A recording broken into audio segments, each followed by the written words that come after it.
The soldier sprayed down the wrong rookie, unaware she was the base's new admiral. Mission Stories. The blast of cold morning rain struck Sergeant Daniel Ward's face as he barked orders across the parade ground. Another batch of wide-eyed rookies trembled before him, except one, a woman, calm, unreadable, steady. Moments later, Ward would make the biggest mistake of his career, spraying down the wrong recruit. The morning broke with the sound of discipline, boots on gravel, distant drills, and the rhythmic hum of helicopters slicing the Carolina sky. Naval Base Kingsford had its own heartbeat, a pulse measured in commands, whistles, and the metallic clang of training gates opening for another long day. Sergeant Daniel Ward adjusted his cap, scanning the new arrivals forming in a crooked line outside the barracks. His breath fogged in the cool air, eyes sharp and searching. 15 years in the Navy had made him a machine of precision. Nothing escaped his gaze. Posture, nerves, arrogance, it all told him who'd last and who'd break. "Eyes front," he shouted. The rookies jerked upright like startled deer. His tone wasn't cruel, it was calculated. Training wasn't about yelling. It was about stripping away softness until truth stood bare. Then he saw her. Among the nervous faces stood a woman, maybe late 20s, rain dripping from her ponytail. No trembling hands, no darting eyes. Just calm, controlled, too controlled. Ward's instinct tightened. Recruits weren't supposed to look like that. Not on day one. She caught his stare but didn't flinch. For a second, something flickered in her gaze, an unspoken confidence that felt out of place. "Name," he barked. "Mitchell. Sarah Mitchell," she said evenly. Her voice was steady, not rehearsed, but trained. It carried weight, like she'd stood on a deck before, given orders before. Ward couldn't place it, but something about her felt wrong. Or maybe right, just not here. As the rain thickened, Ward made a silent vow he'd break that composure, one way or another. By noon, the sky cleared to a damp silver. The recruits stood in formation near the obstacle yard, each gripping a hose for sanitation drills. Routine, mechanical, exhausting. Ward stood before them, whistle dangling at his chest, eyes calculating. Every rookie needed humbling. Every ounce of pride had to be washed away, literally.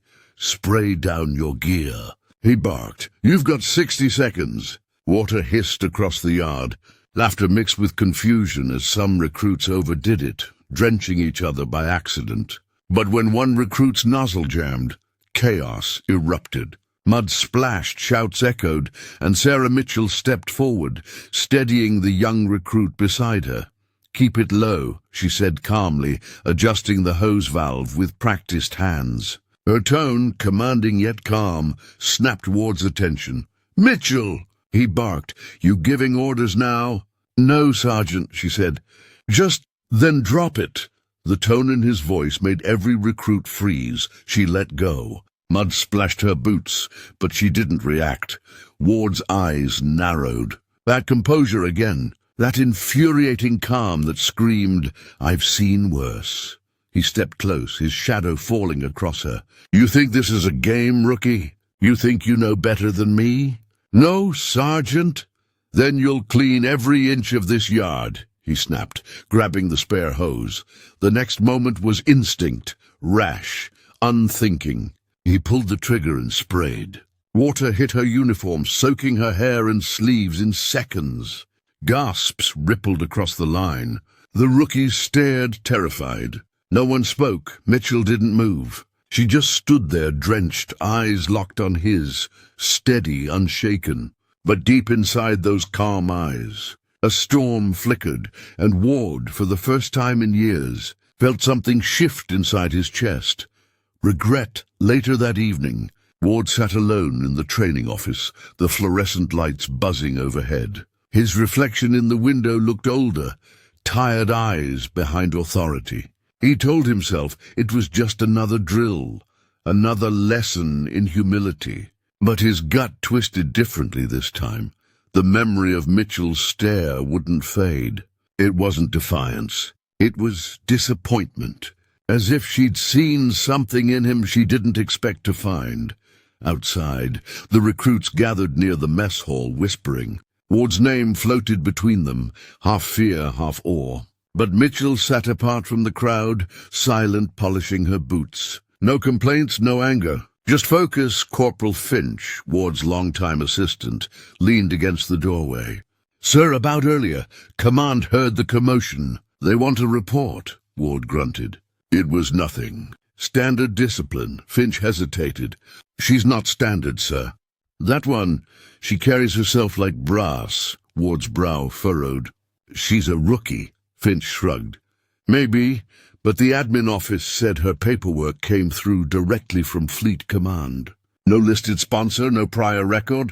Kinda odd, right?" Ward's pen froze mid-air. Fleet Command?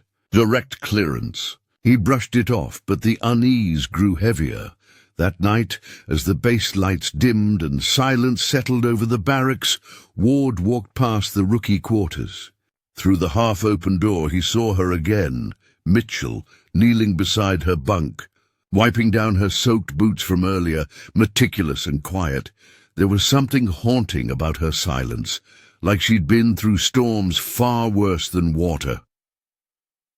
Ward walked away, but one thought followed him like a shadow. Who was she really? The next morning brought more than sunlight. It brought inspection day. Rows of recruits stood at rigid attention as officers swept through the grounds. The air was sharp, tense, alive with nervous energy. Ward moved between the lines like a hawk, adjusting collars, scolding slack shoulders. He stopped before Mitchell again. Her uniform was flawless, her gear impeccable. Her salute, textbook to textbook. Ward's instincts prickled. He'd seen generals who saluted with less precision. It wasn't learned, it was ingrained. She wasn't mimicking military posture. She was military posture. Before he could question her, the sirens blared. Command alert. A black vehicle rolled through the gates, drawing every eye toward the parade ground. The base commander stepped out, flanked by officers in pressed uniforms. "All personnel, attention!" Ward's chest tightened. This wasn't routine. The commander's voice carried through the courtyard. "As of this morning, Fleet Command has appointed a new admiral to oversee operations at Kingsford.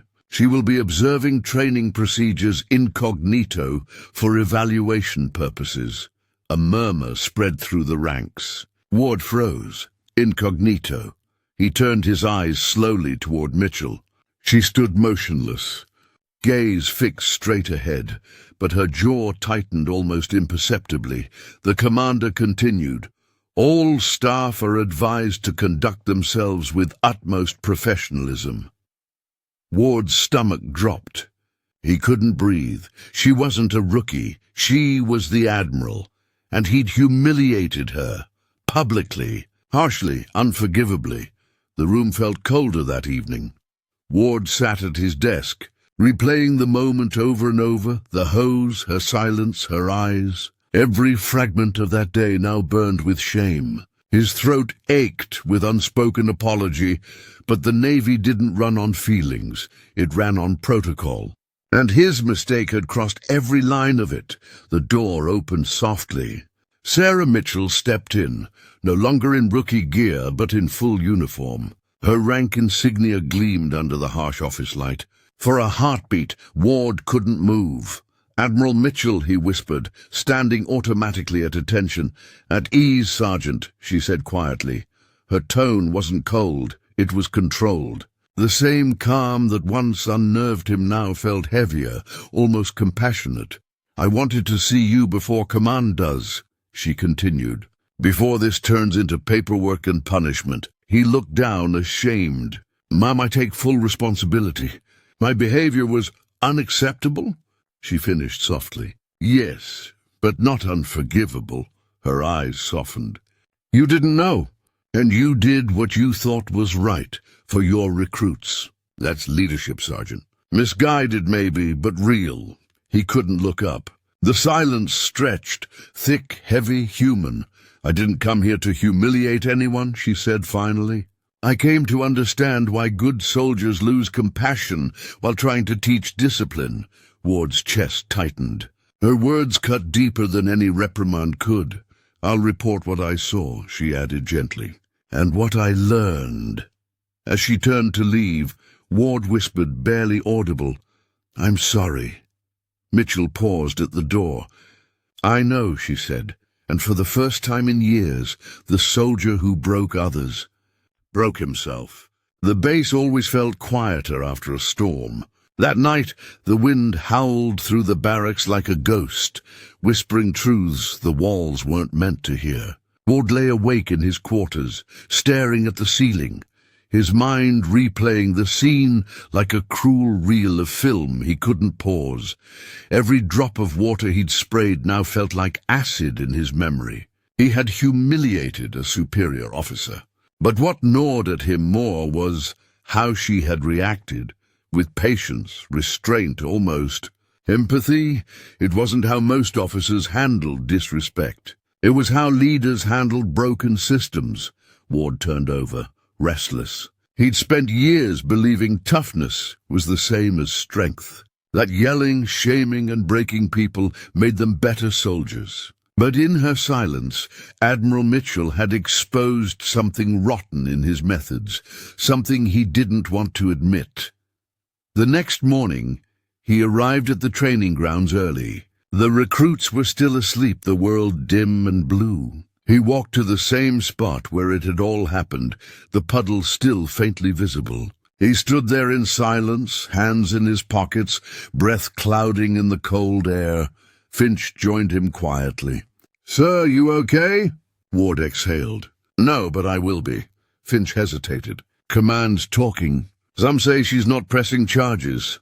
Ward nodded faintly, but his thoughts drifted to the rookies, to how they'd looked at him afterward, not with fear, but disappointment, for the first time in 15 years. Sergeant Ward wasn't afraid of losing his job. He was afraid of losing his honor.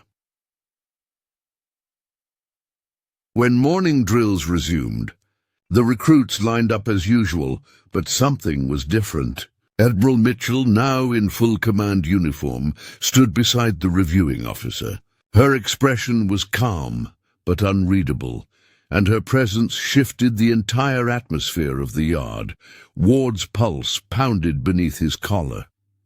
"Sergeant Ward," the commander announced, "Admiral Mitchell will observe your next session personally." Ward nodded stiffly. His voice almost caught as he turned to face the recruits. "Formation. Attention!" The recruits straightened instantly, but their eyes flicked nervously toward the Admiral. Even the air seemed to hold its breath. Ward began the routine, posture checks, movement drills, synchronized calls. But his voice lacked its usual edge. It wasn't softness, it was control. He wanted to show her he could adapt. That discipline didn't have to mean cruelty. Halfway through, Mitchell stepped forward. "Permission to address the recruits, Sergeant." Her tone was formal, but her gaze was steady. "Permission granted, Mom." She turned to the rookies. "I've seen hundreds of bases, thousands of recruits, and one thing never changes: fear. Fear of failure, fear of authority, fear of being broken." The recruits listened, wide-eyed. "The truth is," she continued, "you can't build real strength on fear. You build it on respect, on trust, on knowing that the person training you believes you can become more than you are." Her eyes flicked toward Ward briefly, gentle but sharp. "And sometimes even good soldiers forget that." Ward swallowed hard. Her words hit him like shrapnel, quiet, precise, true. It wasn't a rebuke. It was a rescue. For the first time, he saw leadership not as control, but as service, and it humbled him more than any punishment could. The following days blurred into long hours of drills, paperwork, and reflection. Ward noticed the recruits beginning to change, not just in discipline, but in spirit. They trained harder, laughed more, helped each other through the pain. Even Finch whispered, "Feels different out here, doesn't it?" Ward nodded. It did, but guilt was a stubborn enemy. It didn't fade, it haunted. Late at night, he'd catch glimpses of the rookies whispering about the hose incident, their words not mocking but curious. To them, it had become a strange legend. The day their sergeant was tested by a woman no one realized outranked them all. One evening, as the sun dipped low over the training yard, Ward found Mitchell near the docks, staring out at the water. The light caught her hair, and for a moment she looked almost weightless, part of the horizon itself. "Ma'am," he said quietly, "I wanted to thank you." For not, she raised a hand, stopping him. "Sergeant, I didn't do it for you." He blinked. "I did it because the system forgets its humanity sometimes," she continued. "You're not the first to lose sight of it. I was the same once." Her confession disarmed him. "I thought breaking people made them stronger," she said softly. "Until I broke someone I couldn't fix. My younger brother, Marine Corps, didn't survive deployment." Ward's breath caught. I didn't know." "You weren't supposed to," she replied. "But maybe you were meant to understand." For a long moment they stood in silence. Two soldiers bound not by rank but by grief, and the quiet understanding that pain, when unlearned, becomes cruelty. Ward finally said, "Then maybe it's time we teach them differently." Mitchell smiled faintly. "That's why I'm here. Change didn't happen overnight. But slowly, Naval Base Kingsford began to feel alive." The yelling softened. The drills became sharper, not harsher. Recruits still sweated, strained, and stumbled. But now there was pride in their eyes, not fear. They started calling Ward Iron Heart behind his back, not because he was cold, but because he was steady. And Sarah Mitchell, she didn't hover. She watched quietly, offering small corrections, subtle nods of approval. Her leadership wasn't loud, it was present. That presence spread through the ranks like warmth on a cold morning. One evening, during field simulation, a rookie froze under pressure. Panic attack mid-drill. The old Ward would have barked. But this time he knelt beside the young man. "Breathe," he said calmly. "You're not failing. You're learning control." The rookie exhaled, shakily, eyes wide. Around them, even the silence seemed to respect the moment. From across the field, Mitchell watched. When the drill ended, she approached, her tone soft. "You handled that perfectly." Ward shook his head. "No, ma'am, you did. I just borrowed your lesson." She smiled faintly. "Then my work here is done," he frowned. "You're leaving?" "Fleet Command needs me elsewhere," she said. "Bases like this, too many forget the difference between discipline and destruction." He wanted to say something, but words felt too small. She placed a hand on his shoulder, light but firm. "You're not the man who sprayed that rookie anymore," she said. "Don't forget that." And then she walked away, her silhouette dissolving into the sunset, part of the sea she came from. Weeks later, a sealed envelope arrived on Ward's desk. No insignia, just his name in clean, deliberate handwriting. He hesitated before opening it, knowing instinctively who it was from. Inside was a short letter. Sergeant Ward. Leadership isn't about who yells the loudest. It's about who listens when it's quiet. You've proven that strength and compassion can share the same uniform. Keep teaching that truth. Admiral Sarah Mitchell. Ward read it twice, his vision blurring slightly at the edges. He leaned back in his chair, the hum of the bass faint in the distance. For once the sound wasn't noise, it was harmony. He placed the letter in his drawer beside his medals. It didn't gleam like them, but it carried more weight than all of them combined. Outside, the recruits ran drills under the rising sun. Ward watched from the window, smiling faintly. The base looked different now, not because it had changed, but because he had. And when a young recruit stumbled, he didn't shout. He simply called out, "Pick it up, soldier. You've got this." The words weren't loud, but they carried farther than any order ever could. For the first time in a long time, Sergeant Daniel Ward felt like the kind of soldier his father would have been proud of.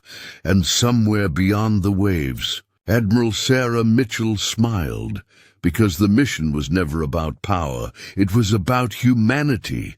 6 months later, the base had changed. Not in structure, but in soul. The recruits moved with quiet confidence. Laughter echoed between drills, and teamwork replaced fear. Ward had become the heart of it all, still firm, still precise, but different. He had found balance, steel with warmth. One grey afternoon, a convoy rolled through the gate. The air shifted, official, expectant. Flinch jogged up, breathless. "Sir, command inspection. High level." Ward straightened his uniform, calm but alert. The doors of the lead vehicle opened, and out stepped Admiral Sarah Mitchell. The yard fell silent. Every recruit froze, whispers dying instantly. She looked different, more composed, her rank now heavier on her shoulders. But when her gaze met Ward's, there was something human there, a trace of memory, of understanding. Ward saluted sharply. "Admiral Mitchell, ma'am." "Welcome back to Kingsford?" "At ease, Sergeant," she replied with a small smile. "I've heard the change here is remarkable," Finch whispered. "She's the one, isn't she?" Ward nodded slightly. "Yeah, the one who changed everything." Mitchell walked down the line of recruits. "Your sergeant's earned a new reputation," she said warmly. "Not for how loud he shouts, but for how deeply he listens." The rookies exchanged small smiles, pride flickering in their eyes. When she reached Ward again, she said quietly, "I told command this base didn't need a new system. It needed a new heart." He blinked, emotion welling up uninvited. "You gave it one, ma'am." Mitchell looked at him, steady, kind. "No, Sergeant. You did, for the first time." The man who'd once lived by fear now stood proud in humility. That evening, after the inspection concluded, Ward found Mitchell near the harbor again, where the sea met the dim orange sky. She leaned on the railing, wind tossing strands of her hair, eyes fixed on the horizon like it held answers only she could read. Ward approached quietly. "You still find peace out here, huh?" She smiled faintly. "Peace is relative, but it helps to face what doesn't change." "The ocean?" he asked. She nodded. "And loss." Ward hesitated beside her. "Your brother," he said softly. It wasn't a question. She didn't look away. He was 19, scared, just like these recruits. "I was too far away to help. I told myself discipline was the answer. But it wasn't. It was love, the kind we mistake for weakness." Her voice broke slightly, just once, then steadied. "I used to think the Navy needed harder leaders, but it needs truer ones." Ward's throat tightened. "I think about what I did every day, not out of guilt, but as a reminder." "Good," she said gently. "A regret's only useful if it becomes purpose." A long silence lingered between them, broken only by the soft churn of waves. "Mom," he said finally, "if I hadn't sprayed you that day, none of this would have changed." She smiled faintly. "Funny, isn't it? Sometimes the worst moments are the ones that fix us." Ward nodded slowly. "Then I'm grateful for my mistake." Mitchell turned toward him, eyes glistening. "Me too, Sergeant." And for the first time they laughed, not as superior and subordinate, but as two souls who had finally forgiven themselves. 2 months later, the base gathered under the open sky. Flags rippled in the wind. Sunlight glinted off brass buttons, and the air smelled faintly of salt and ceremony. It was promotion day. "Sergeant Daniel Ward," the announcer's voice rang out. "For outstanding service, leadership transformation, and exemplary dedication to naval values, you are hereby promoted to Chief Petty Officer." Applause erupted. The recruits cheered. Even the stern officers smiled. Ward stepped forward, accepting the insignia with quiet grace. When he turned, Admiral Mitchell was standing in the front row, her hands clasped, pride in her eyes. Their gazes met, wordless, heavy with meaning. It wasn't about rank anymore. It was about redemption. Afterward, as the ceremony dispersed, Mitchell approached. "You've earned every bit of this," she said. Ward shook his head. "No, ma'am. I just remembered what this uniform stands for." She tilted her head. "And what's that?" He looked at the horizon. "Service. To something greater than ego. To people," Mitchell smiled. "You've finally learned the hardest lesson there is." Ward chuckled softly. "What's that?" "That strength without compassion isn't strength at all." He nodded, a hint of emotion breaking his stoicism. "Thank you for teaching me." Her voice softened. "No, Sergeant. Thank you for listening." As she turned to leave, he saluted sharply, this time not from obligation, but from honor, and in that moment the base didn't just stand at attention, it stood transformed. Months passed. Seasons changed. The base continued to grow under new leadership and old lessons reborn. Every new batch of recruits heard the same whispered legend. The story of the day a sergeant sprayed the wrong rookie. Some said it was a myth. Others swore it was true, but all agreed it changed Kingsford forever. Ward now taught an advanced leadership program. Instead of drills, he taught perspective. His first lesson was always the same: never confuse fear with respect, and never mistake silence for weakness. He shared the story, anonymously, respectfully. He didn't need to name her. The lesson carried her presence in every word. At the end of every term, he gave each trainee a letter. "When you wear this uniform, remember, your voice carries farther when it's calm, and your strength means nothing if it leaves others feeling small." CPO Daniel Ward. One day, he received a message from Fleet Command, an invitation to speak at a global leadership summit. At the bottom, handwritten in familiar ink, were 5 words that made him smile: "Keep teaching what you learned. SM." He folded the note carefully, placing it in his chest pocket. His medals gleamed in the morning light, but that note, creased and simple, was what kept him standing tall. Years later, when the sun set over Naval Base Kingsford for the last time in his career, Chief Petty Officer Ward stood on the same parade ground where everything had begun. The sound of distant waves and seagulls echoed through the air, like memory itself. He was older now, silver streaks in his hair, but his posture was still proud. The new recruits lined up before him, hundreds of them, each representing a story, a chance, a future. As the final horn sounded, a car pulled up near the field. Out stepped Admiral Sarah Mitchell, now decorated, renowned, but still the same calm, steady presence. The crowd quieted as she walked up to him.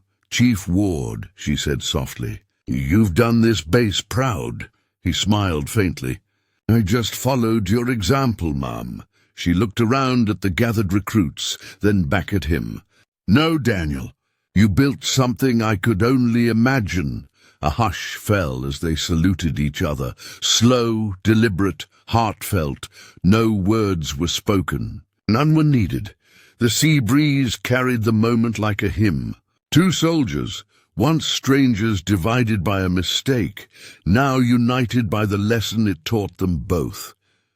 As the sun dipped below the horizon, Ward whispered almost to himself, "You changed my life." "Admiral," Mitchell's eyes shimmered, "you changed the Navy." Sometimes the smallest mistakes uncover the biggest truths. One moment of arrogance, one act of grace, can rewrite a man's life, because true strength isn't in command, it's in compassion. If this story moved you, Subscribe, like, and press the bell icon so you never miss a mission that reminds us what it means to be human.